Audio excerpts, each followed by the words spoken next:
Yeah, so ఇవాళ సాయి దుర్గ తేజ్ గారు వచ్చారు. సినిమా ఉషా పరిణయం లవ్కి సంబంధించిన సినిమా కాబట్టి ఆయనని క్వశ్చన్స్ అడగకుండా ఎలా పంపించేస్తాను చెప్పండి. ఏదో ఒకటి మధ్యలో ఇరికించడమే మన ప్లాన్ కాబట్టి.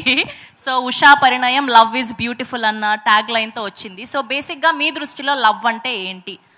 మైక్ ఇవ్వరా? మీ దృష్టిలో లవ్ అంటే ఏంటి? అమ్మ చూపించేది ఏంటేంటి? అమ్మ చూపించేది సార్. అమ్మ ప్రేమ మా అందరికీ తెలుసు సార్, అది కాదు. సో బేసిక్గా మీ లైఫ్లో కూడా గర్ల్ ఫ్రెండ్ లవ్ ఉంటుంది కదా. Girl friends one side love అయితే ఉందండి, వాళ్ళ వైపు రాలేదు. మధ్యలో వచ్చేసి ఇప్పుడు ఇప్పుడు ఇప్పుడు ఏమైపోయిందంటే ఎవరిని అమ్మాయి నచ్చింది అనుకోండి, నచ్చింది అని చెప్పే లోపల నీకు ఆల్రెడీ పెళ్ళి అంటే కదా, నాకా పెళ్ళేంటి అంటే మీడియాలో వచ్చేస్తుంది. రీసెంట్ గా చాలా వింటూ ఉన్నాం మేము. అదే అంటే ఆ అమ్మాయి నచ్చిందో లేదో సగం పక్కన పెడితే ముందు అసలు అప్రోచ్ అవడం కష్టమైపోయింది ఇప్పుడు. సరే, మాకు ఒక క్లారిటీ ఇవ్వండి. రీసెంట్ గా అది రూమరో నిజమో మాకు తెలీదు, ఒక ఇద్దరు పేర్లు అయితే వింటూ ఉన్నాము మీడియాలో మేము. సో త్వరలో మళ్ళీ మెగా ఏంట పెళ్లి సందడి అని చెప్పి, నిజంగా పెళ్ళా ఏంటి అంటే ఈ సినిమాకి మ్యూజిక్ డైరెక్టర్ ఉన్నారు కదా ధ్రువన్ అని, ఆయన నా సినిమాలో సాంగ్ రాశారు, సోలో బ్రతికే సో బెటర్. అది కాదండి, నో పెళ్ళి అని. నో పెళ్ళి అనా? అది నేను తీసుకోవడం కంటే మీడియాలో బాగా స్ట్రాంగ్ గా తీసుకున్నారు. ఓకే, సో ఇంకొక క్వశ్చన్ ఏంటి అంటే, as a power star Pawan Kalyan గారి ఫ్యాన్స్గా మేమందరం ఒక క్వశ్చన్కి ఆన్సర్ తెలుసుకోవాలి అనుకుంటున్నాం. ఏంటి అంటే, మేము ఆన్ స్క్రీన్ ఆ 4 to 5 minutes వీడియో చూసాము ఆయన గెలిచాక. సో బిహైండ్ ద సీన్ మీరు విజిల్ వేసి ఎంత ఎంజాయ్ చేశారో అంత 10 మేము ఎంజాయ్ చేశాము. సో కష్టంలే ఇప్పుడు కానీ. సో బిహైండ్ ద సీన్ ఏదైనా ఒక్క మెమొరీ షేర్ చేసుకోండి మాతో, ఆ రోజు ఏం జరిగింది అని. అంటే అది ఒకటే అండి, నేను విజిల్ వేసుకుంటూ లోపలికి వెళ్ళాను, విజిల్ వేసుకుంటూ బయటకు వచ్చాను, అదొకటి మాత్రం తెలుసు అండి. చిన్న పిల్లల్లాగా గంతులు వేసుకుంటూ. అంటే చాలా సింపుల్ అండి. అంటే ఆయన ఎత్తుకున్న వీడియో బయట పెట్టారు. అదేంటంటే చిన్నప్పుడు నేను ఒక టెన్నిస్ టోర్నమెంట్లో వెళ్ళినప్పుడు ఆడినప్పుడు ఓడిపోయాను. చాలా బాధగా ఇంటికి వచ్చా. అంటే ఆయన అన్నారు, అరే ఒక్కసారి కదా నువ్వు 10 సార్లు ఓడిపోయినా పర్లేదు కానీ మంచిగా ఆడు.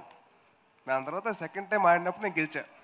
నన్ను ఎలాగైతే నేను ఎత్తుకొని నేను ముద్దు పెట్టానో అలాగే నన్ను ఎత్తుకొని ముద్దు పెట్టాను. So I was recreating my childhood memory.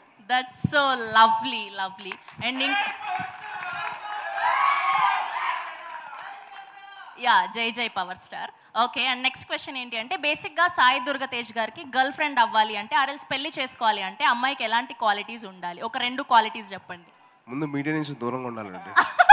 ముందు మీడియా నుంచి దూరంగా ఉండాలి. అదే social media. Yeah, social media. Okay, next ఇంకొక క్వాలిటీ. అమ్మకి నచ్చాలి.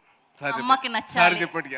అది సార్ ఇంటెన్షన్, అది ఆఫ్ కోర్స్ అమ్మకి నచ్చాలి. అది నా ఇంటెన్షన్ కూడా అదేనండి. Okay, thank you. And last question, so Vijay Bhaskar గారి సినిమాల్లో మీకు నచ్చిన సినిమా ఏంటి? ఏదైనా డైలాగ్ ఒకటి. డైలాగ్స్ గుర్తులేదు కానండి, సినిమా మటుకు చాలా ఉన్నాయండి.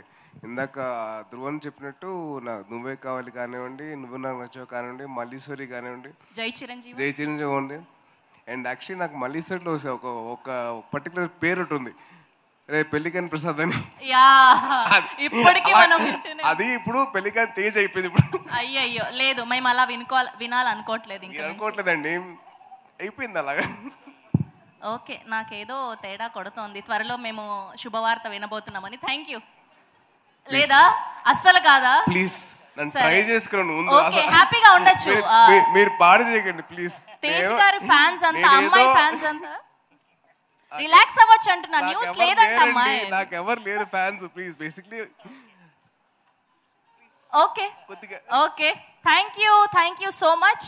ఎస్, ఉషా పరిణయమైన టైటిల్ కాబట్టి సో ఇద్దరిని జంటగా పిలిచేస్తున్నాను. తన్వి గారిని అండ్ శ్రీకమల్ గారిని వేదిక మీద జాయిన్ అవ్వాల్సిందిగా రిక్వెస్ట్ చేస్తున్నాం.